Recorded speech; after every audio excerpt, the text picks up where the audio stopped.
Let me show you a real quick tutorial about disabling some of the safety features. It was a long time ago when I did this, so we'll try and remember it, but there's a safety switch in regards to the low, reverse low and high. There's a safety switch when switching PTO in and off. There's a safety switch involving the governor. If it's in high, any one of these, that'll cause it not to start. All those things being touched or engaged, as well as the differential and the trailer hitch mechanism. There's a switch here. If any of those are thrown, it will not start in high, it will not drive in high, it will not switch to high, or if you're in high and you hit this, it'll die, etc., etc. So if you're having a problem where it only runs in low, well, first off, if everything's working correctly, if you're in low and you hit the diff lock, excuse me, in low everything works. Everything works. The problem is when you switch to high. If the vehicle's running fine and you switch to high, and all you gotta do is switch to high, is just push it forward, and it's in high. It won't be in neutral or clutch in. I'll hold the clutch and then push it in high, and then it should just drive. But if you do that, if you're just driving and you switch to high and it stalls, some switch is either active or faulty or something. And the most easiest one would probably be like the differential. This is the open position, and that is locked. And it's kind of janky, but you got to really flip it over like that. So have it in that position and have everything else off. But if that's unlocked, everything is at neutral, or all these are off and it's dying in high, a safety switch is failing somewhere. Or you might have the problem like I had. I would turn the key and I push the starter and nothing would happen. And I would bang on the starter, which is down here. That cord is going to it. I would bang on that and it still wouldn't start. That problem for me was the Phillips head, which holds the wire onto the reverse sensor, which is down in here, was loose. I popped the seat off, I'll show it to you in a second, and I could wiggle the wire on and off the sensor. So all I did was put it in there and tighten it back up, then that solved that problem. So let me show you real quick how I think I remember I disabled some of the safety switches. First, let's start with the PTO over here. PTO engagement. The trick is you take the wire off the sensor and you complete the circuit by grounding it onto any other piece of metal. And I put it on the piece that was right next to it. And of course there is a cover here. I'm not prepared for that for the video, but it looks like this might be the wire going to it. Let's take a look here. Okay, so we've got two wires going into it. Oh man, I really wish I had this thing off. So I wonder if one of those is one of these, or both of these. When you take this cover off, it's just 10 millimeters, and then a wire will go directly into a sensor that's plugged into the bottom of the high and low gear. I took that, I unscrewed it. You know, I'll take that off and I'll show it to you in a second. Let's move to the governor. And let me show you the governor. Oh, here it is. There's the governor wire. It looks like for me to make this one work, I just let it dangle. Let me get some light. So that wire right there, if it's plugged in and you jack with the governor, you have all the no start issues, or it dies in high gear. For some reason I thought I was grounding them all out, but this one I think I remember I just let it hang. And it belonged into this rubber boot right here. Follow my camera. That black piece of rubber is a boot, and underneath that is a Phillips head to where the sensor is. Let me very painfully, annoyingly get this set up for you. Okay. Oh, there's the end of it. See that pipe out the back? That's where the wire would feed into. So you just pull the rubber boot off, and Phillips head will get it. And it looks like you come in, see the whole mechanism right there. That's the governor control. So, oh, here we go. Come in from the top, and there it is right there. That just yank that wire off. You can see right there goes into that hole, and so just let that one hang. So we're going to ground that one out, let this one hang, and I've never had to disable this switch. I don't know if it was the previous owner disabled it.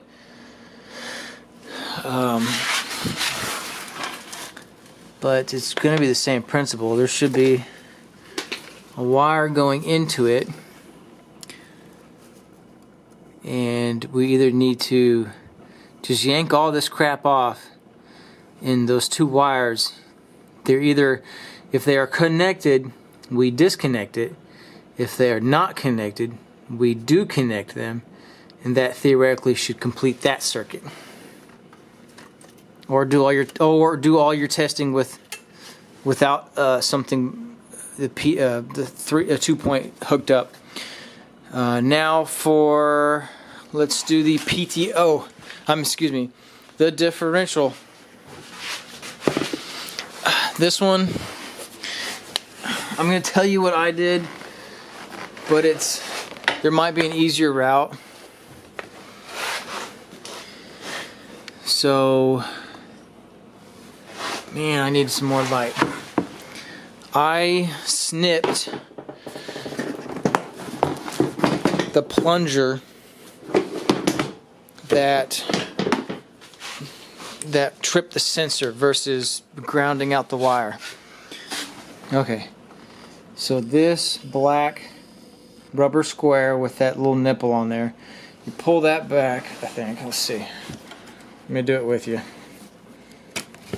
Lift this off, and then what I did was, you could probably just snip the wires on the back and then connect them, but what I did is I unscrewed that screw,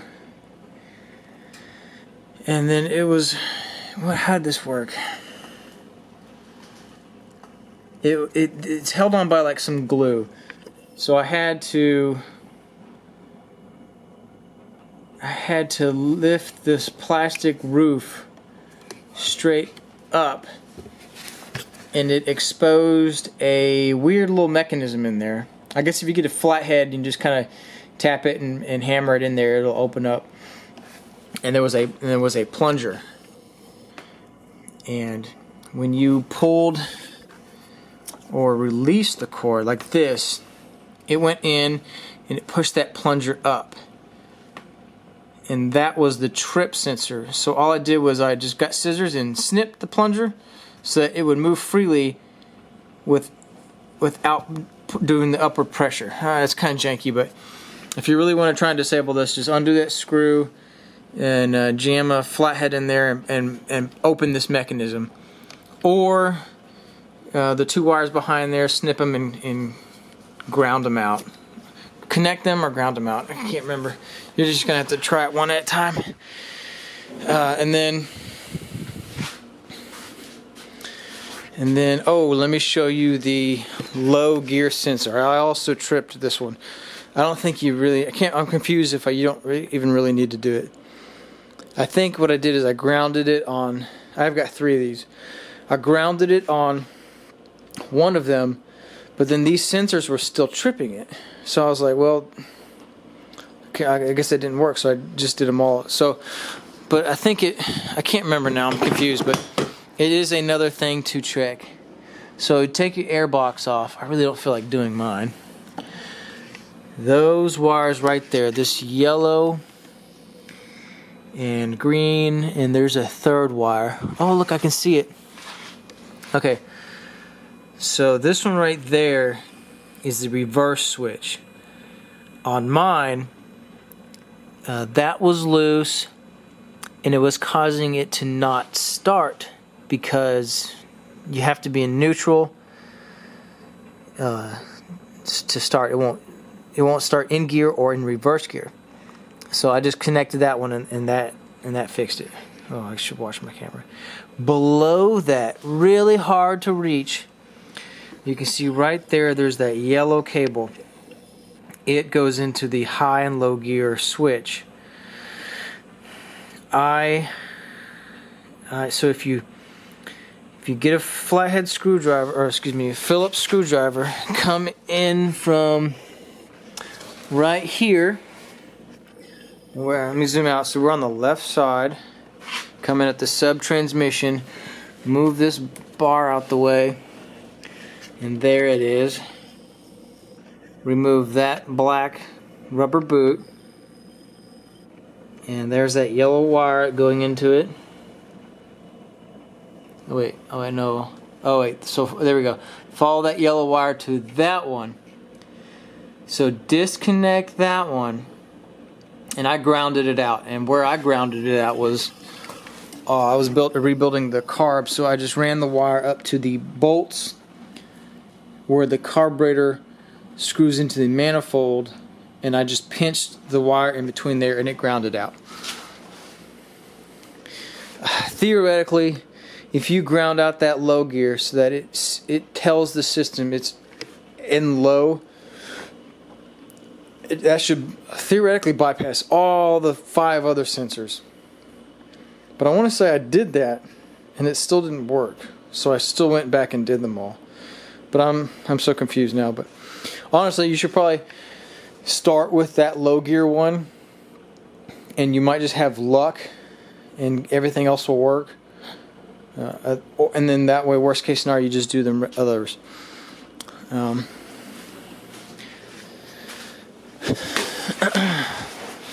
Let's see if we can just peek through here. I really don't want to take this off, but I don't think there's any real way to show it. Yeah, there it is. I see it.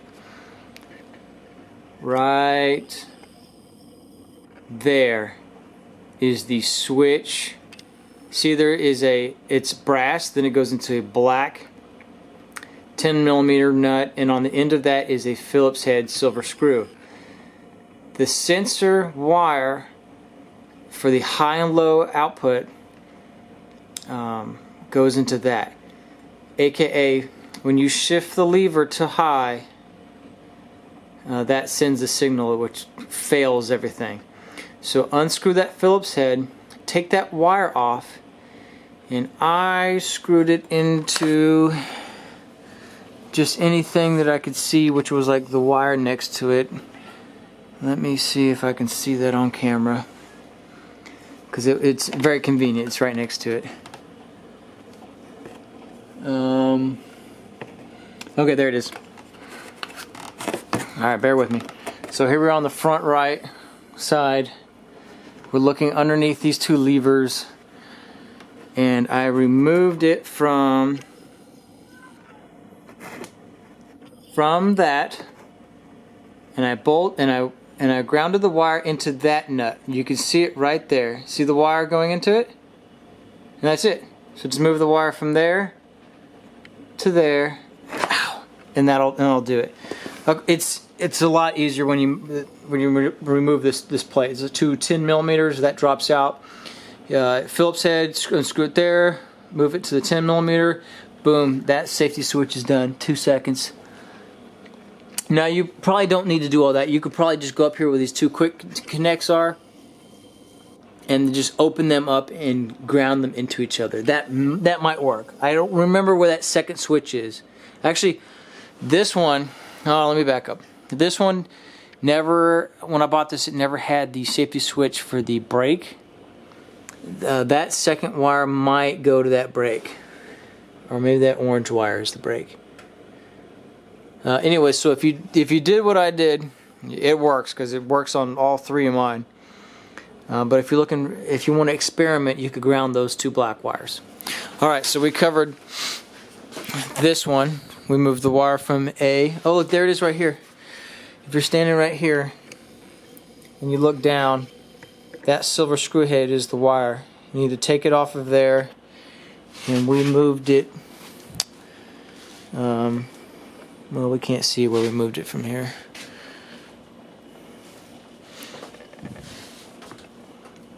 Or can we? No. No, we can't.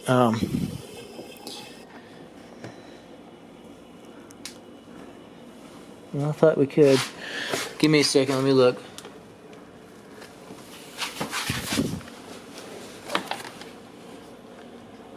Oh, it's below it.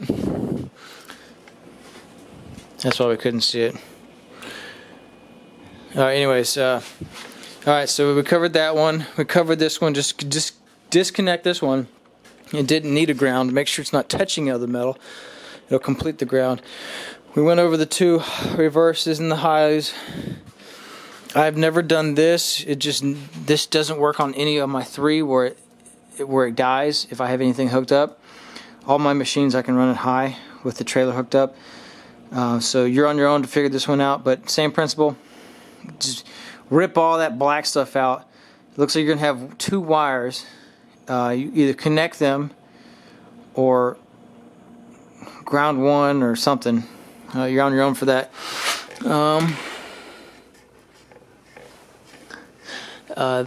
That's it. If anybody else has anything to add, if I forgot something, or if you have a easier way of doing it, please comment down below. That's what I did. I thought it was easy and took 2 seconds, and I could always revert it back to a safety because they were just Phillips screws with little hook clamps. Or if you have advice on disconnecting the brake switch, although the brake switch is only for like going into reverse. I think that's the only time where that safety thing fails. Let me know if y'all need any other pointers or anything. And remember on this, the key takeaway for this was the one on the sensor on the top was reverse. The one on the bottom was the high-low indicator. Ground it out. Ground out the bottom one, leave the top one alone. You know, maybe when I did that, maybe I was thinking it would be in low, would bypass everything, but maybe that was also the start conditions. Because after I think I grounded that, it starts in gear. Because right now, a safety switch is also right here. So you're supposed to be able to hold this down and then it starts. But mine starts without. So there's a safety switch here that can be bypassed. Shouldn't be. And my other one, and I'm now coming to this realization.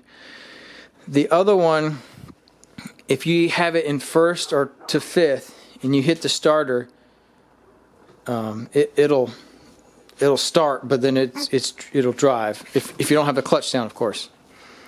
So maybe that's what that one did.